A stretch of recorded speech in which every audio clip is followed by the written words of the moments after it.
আজ কিছু এক কথায় প্রকাশ আলোচনা করব তোমাদের সঙ্গে। এর আগে বেশ কিছু করেছি, আবার ফিরে এসেছি। তোমরা কিন্তু অবশ্যই এটা ব্যাকরণ খাতায় লিখে লিখে অনুশীলন করতে ভুলবে না।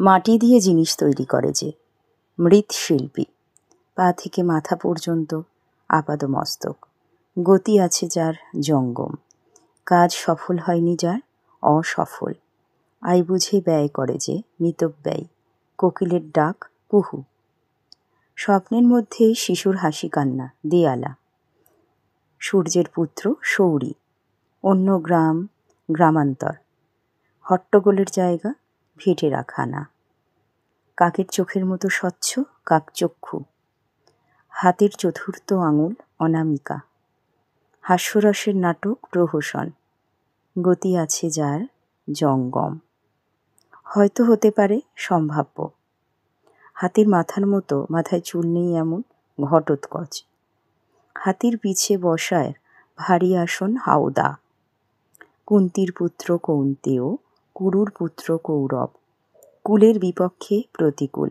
কুলের সমীপে উপকূল, একই অর্থযুক্ত শব্দ প্রতিশব্দ, এক পাড়ার লোক পড়শি। আজকের আলোচনা যেটা করলাম, অবশ্যই আবারও বলছি, লিখে লিখে অনুশীলন করতে ভুলবে না। আজকের আলোচনা পর্ব এখানে শেষ করছি। সবাই ভালো থেকো। ধন্যবাদ।